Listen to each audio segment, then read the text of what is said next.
हरे राम राम राम हरे हरे, हरे कृष्ण कृष्ण कृष्ण हरे हरे, हरे राम राम राम हरे हरे, हरे कृष्ण कृष्ण कृष्ण हरे हरे, हरे राम राम राम हरे हरे।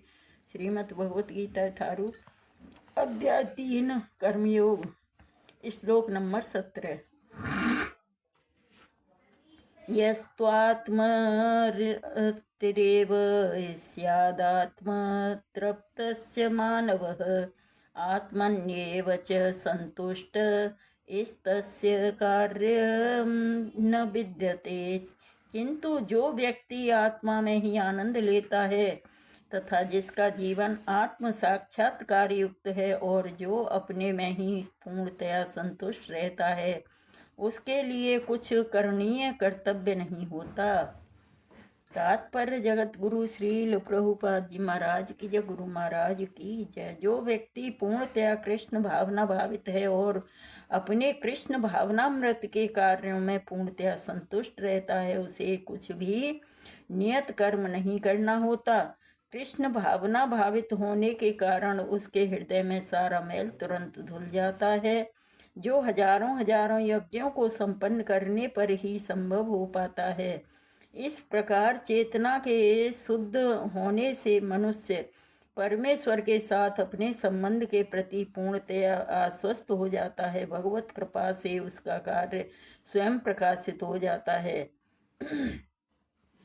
अतएव वैदिक आदेशों के प्रति उसका कर्तव्य निशेष हो जाता है। ऐसा कृष्ण भावना भावित व्यक्ति कभी भी भौतिक कार्यों में रुचि नहीं लेता और न ही उसे सुरा सुंदरी तथा अन्य प्रलोभनों में कोई आनंद मिलता है।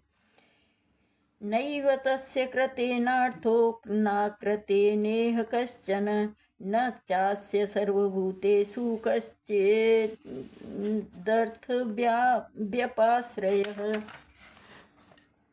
स्वरूप सिद्ध व्यक्ति के लिए न तो अपने नियत कर्मों को करने की आवश्यकता रह जाती है, न ऐसा कर्म न करने में कोई कारण ही रहता है। उसे किसी अन्य जीव पर निर्भर रहने की आवश्यकता भी नहीं रह जाती। तात्पर्य जगत गुरु श्रील प्रभुपाद जी महाराज की जय, गुरु महाराज की जय।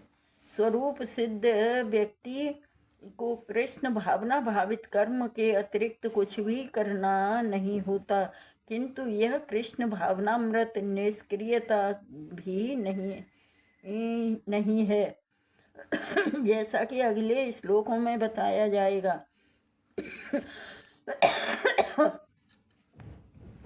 कृष्ण भावना भावित व्यक्ति किसी की शरण ग्रहण नहीं करता, चाहे वह मनुष्य हो या देवता। कृष्ण भावनामृत में वह जो भी करता है वही उसके कर्तव्य संपादन के लिए पर्याप्त है। तस्माद् सक्तः सततं कार्यं कर्म सदा समाचरः असत्तो याचरन् कर्म परमाप्नोति पुरुषः। अतः कर्म फल में आसक्त हुए बिना मनुष्य को अपने कर्तव्य समझकर निरंतर कर्म करते रहना चाहिए, क्योंकि अनासक्त होकर कर्म करने से उसे परब्रह्म परम की प्राप्ति होती है।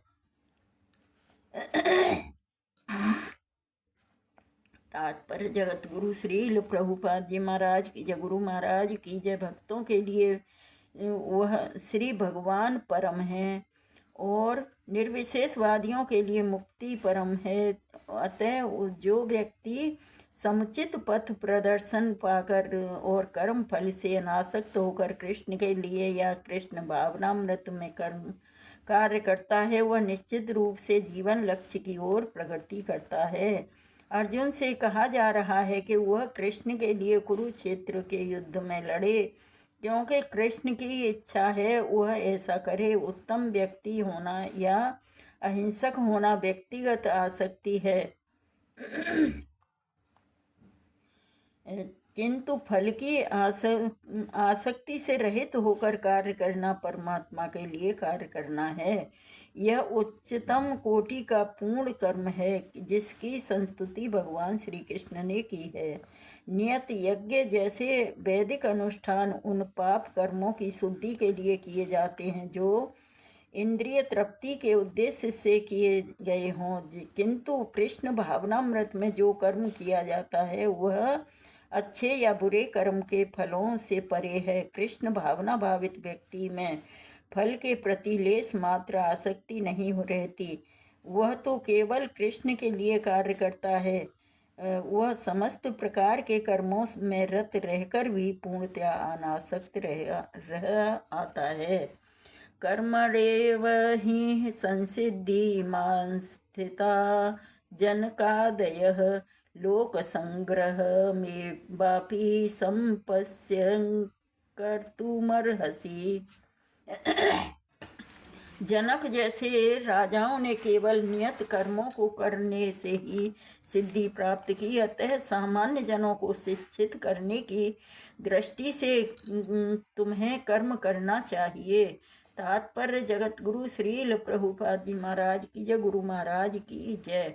जनक जैसे राजा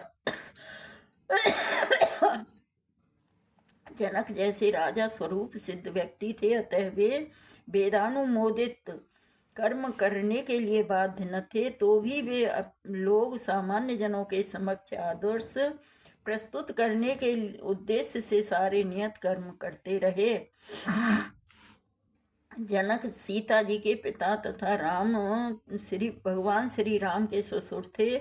भगवान के महान भक्त होने के कारण उनकी स्थिति दिव्य थी, किंतु चूंकि वे मिथिला जो भारत के बिहार प्रांत में एक परगना है के राजा थे, अतः उन्हें अपनी प्रजा को यह शिक्षा देनी थी कि कर्तव्य पालन किस प्रकार किया जाता है। भगवान श्री कृष्ण तथा उनके शाश्वत सखा अर्जुन को कुरुक्षेत्र के युद्ध में लड़ने की कोई आवश्यकता नहीं थी, किंतु उन्होंने जनता को यह सिखाने के लिए युद्ध किया कि जब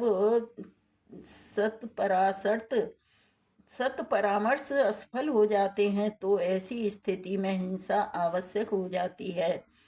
कुरुक्षेत्र युद्ध के पूर्व युद्ध निवारण के लिए भगवान तक ने सारे प्रयास किए, किंतु दूसरा पक्ष लड़ने पर तुला था, अतः ऐसे सद्धर्म के लिए युद्ध करना आवश्यक है। यद्यपि कृष्ण भावना भावित व्यक्ति को संसार में कोई रुचि नहीं हो सकती है, किंतु हो सकती तो भी वह जनता को यह सिखाने के लिए कि किस तरह रहना और कार्य करना चाहिए कर्म करता रहता है। कृष्ण भावनामृत में अनुभवी व्यक्ति इस तरह कार्य करते हैं कि अन्य लोग उनका अनुसरण कर सकें, और इसकी व्याख्या अगले श्लोक में की गई है। हरे कृष्ण कृष्ण कृष्ण हरे हरे, हरे राम राम राम हरे हरे।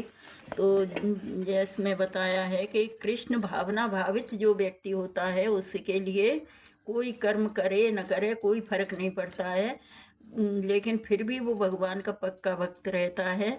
लेकिन अगर जो वो कृष्ण भावना भावित व्यक्ति ही कर्म नहीं करेगा तो उसका अनुसरण करके पब्लिक बिगड़ जाएगी, इस वजह से वो कर्म करता है कि उसे सिखाने के लिए, उन्हें दिखाने के लिए कर्म करना उसके लिए आवश्यक होता है। उसी प्रकार राजा जनक बिल्कुल विरक्त थे, विरक्त होने के बावजूद भी वह गृह कार्यों में, राज कार्यों में लगे रहते थे, जो हमें सिखाने के लिए, हमारे लिए वो शिक्षा पर्याप्त होती है। इस वजह से हमें अपने नियत कर्म करते ही रहना चाहिए। हरे कृष्णा कृष्णा कृष्णा हरे हरे, हरे राम राम राम हरे हरे। हरे कृष्ण।